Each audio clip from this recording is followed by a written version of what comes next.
Alright, let's talk about my man Mitch Daniels. He's the governor of Indiana. And apparently Mitch is not running for president. Yes, he made that announcement. I think it was late night on a Saturday night back in late May. And so Mitch says, no, not going to run for president. Had all you right-wingers whipped up into a frenzy. But no, he's not going to run. And so I think what really had people whipped up into a frenzy thinking this guy was going to run and thinking he was really going to just be this Republican right-wing, beam of light. Well, when he signed into law this bill that basically defunded Planned Parenthood in Indiana. Now, personally, I'm not going to necessarily be against that because, the government doesn't need to be funding abortions. So if you're doing, less than 10% of your work is abortions, Planned Parenthood, well, you don't need to be getting any public government money for that. No. So I'm not necessarily against that. And when Mitch Daniels signed that into law, well, that's what was setting him up to be this Republican hero. By guys like Rush Limbaugh and Sean Hannity. But Mitch said, no, I'm not going to do it.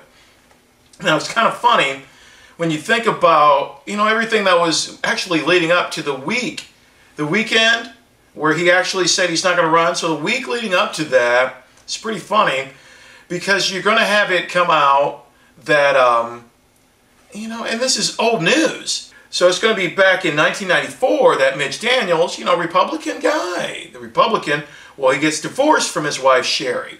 Well, this is 94. It's a while ago, people. Now, apparently she marries this doctor in California. So she runs off to Cali and marries a doctor.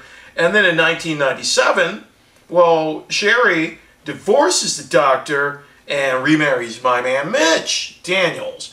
Now, nothing particularly right or wrong with all that, except when you're a Republican, you're conservative, and you're running all these family values. Well, when you've got that sort of thing going on, where this doctor in Cali is doing your ex every which way but loose, but then you remarry this babe, well, you can't run on these Republican, feel-good, conservative family values anymore. That's over. But, Mitch, he's going to tell the Indianapolis Star in 2004, if you like happy endings, you'll love our story. The story of Mitch Daniels and Sherry Daniels, this babe divorcing him in 94, moving out to Cali, marrying a doctor, and he's just doing her every which way but loose. And then, 3 years after that, 3 years he's just doing this doctor out in Cali, and I don't know what sort of positions they're doing out there. Probably some sort of new yoga, sex stuff that she's doing with this doctor back in the 90s. But in 97, she moves back to get back down with Mitch. And Mitch is like, yeah, I don't care what that doctor and you have been doing. I don't care that doctor's been playing doctor with you, Sherry. You can come back in. But again, I'm not going to judge that, but if you're trying to run on these family values, no, that's not going to look real good. I mean, it's not working out for Newt Gingrich. No, his cheating on his wife when she had cancer, that doesn't look good whether you're a Republican or Democrat, but when you're running all that family value stuff, no, not going to fly. And so, yeah, Mitch, he knew when all that stuff was coming out, there's no way running as a Republican he's going to be able to have that out there and be able to keep a straight face. So that wasn't going to work for him. And then you're going to have that Friday, I think it's the Thursday or Friday, that same week where he says he's not going to run. Well, Mitch Daniels is working out at the, let me check my notes here again. He's working out at the National Institute for Fitness and Sport in Indy. The National Institute for Fitness and Sport. Now, the rest of you mugs, you might just go to like the Y or the YMCA.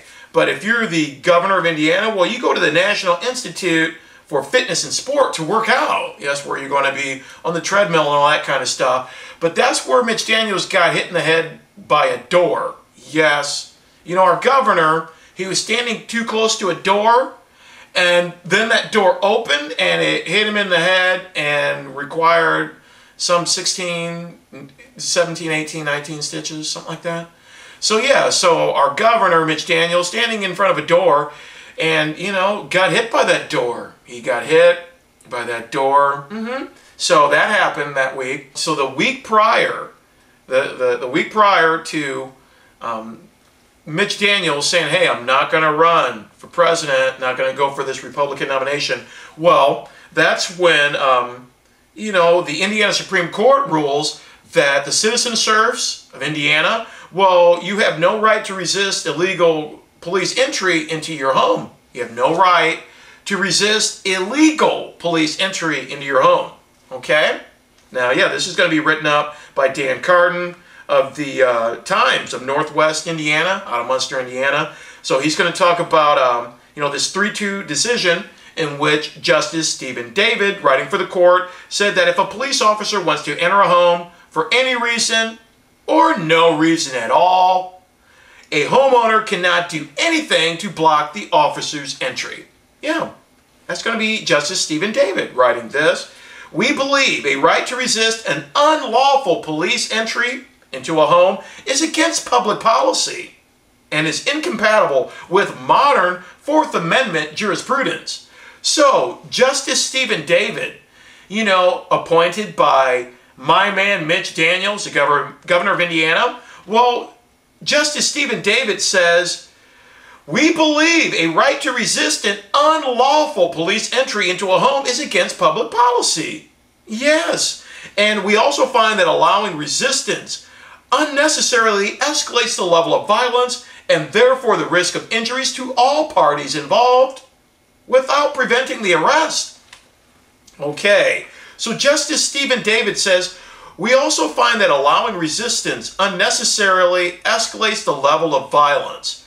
So, if a citizen serf, tries to resist an unlawful police entry, if you resist an unlawful police entry as a citizen, well, that resistance unnecessarily escalates the level of violence. Yes, so by trying to defend yourself from some illegal entry, somebody illegally entering your home and possibly beating you up, well, if you try to prevent getting beaten up, well, you're unnecessarily escalating the violence, according to Justice Stephen David, a Mitch Daniels appointee. This is all going on while Mitch Daniels is mulling over a run for the presidency. Yeah, so you have the guy that he appoints to the Indiana Supreme Court, Justice Stephen David. He just says, well, you don't have a right to defend yourself from illegal police entry. Now, fortunately, you're going to have the citizens of Indiana in Indianapolis at the State House protesting this. So it's going to be the Chicago Tribune picking this up from the Associated Press, Charlie Wilson writing this, crowd protests Indiana ruling over police entry. It's going to be May 25th, 2011. So yeah, hundreds of people rallied Wednesday. This is, back in May, people. Hundreds of people rallied Wednesday on the State House lawn against an Indiana Supreme Court ruling that said residents don't have the right to resist police officers who illegally enter their homes. So you got hundreds of people protesting this. Way to go, citizens. Exercising your freedom of speech, actually exercising your rights is what you have to do. You're not free people unless you actually exercise your freedom. If you're asking people for your rights, then you're just a child, you're just a slave. You exercise your rights. The Constitution of the United States does not give you rights. Justice Stephen David does not give you rights. He doesn't have the right to take your rights away. You exercise your rights as a free person. The Constitution of the United States merely outlines your rights. It's going to tell you what you should be thinking about, what should be on your mind as you're exercising your free rights. Don't let anybody take them away from you. Exercise them. People in Indiana, in Indianapolis, doing this at the State House, protesting the Indiana State Supreme Court ruling. Okay? So, we're gonna have people down there, hundreds of people, with signs, with slogans like "Don't tread on me," "Honor the Fourth Amendment, not the Fourth Reich," and "Down with the police state." No warrant, no entrance. You've got to love it. Now, what's very interesting about this Associated Press story by Charles Wilson? Well, it's going to say, now Mitch Daniels says he was puzzled by the ruling that Justice Stephen David wrote up. Governor Mitch Daniels was puzzled by the ruling. Now, the governor's general counsel, David Pippin, said the governor's confusion came in light of a 2006 law he signed that said residents don't have to retreat if their homes are illegally entered. So wait a minute. So the governor signed a law in 2006 that said, residents don't have to retreat if their homes are illegally entered. That's a law that Governor Mitch Daniels signed in 2006. So that's why the governor's confused about Justice Stephen David's ruling here. Because Justice Stephen David said that the citizen servants of Indiana have no right to resist an illegal police entry. No right to resist that. That's actually in contradiction to a law signed in effect in 2006 by Governor Mitch Daniels that says residents don't have to retreat if their homes are illegally entered. So David Pippin, the governor's general counsel, said the court should reconsider the case in light of that law. So the governor's general counsel, David Pippin, says Justice Stephen David should look into the law. You've got to love it. So yeah, people, that's what's going on in Indiana. You've got, Justice Stephen David not knowing the law. He doesn't know the law. So you'd better know it. You'd better get to know your rights. And don't look for people like Justice Stephen David to give you back your rights. Exercise them. Exercise your rights. All right, people, I got to take a break. I'm Dean Robinson, SummitCityNoise.com, and this is the Dean J Television Show.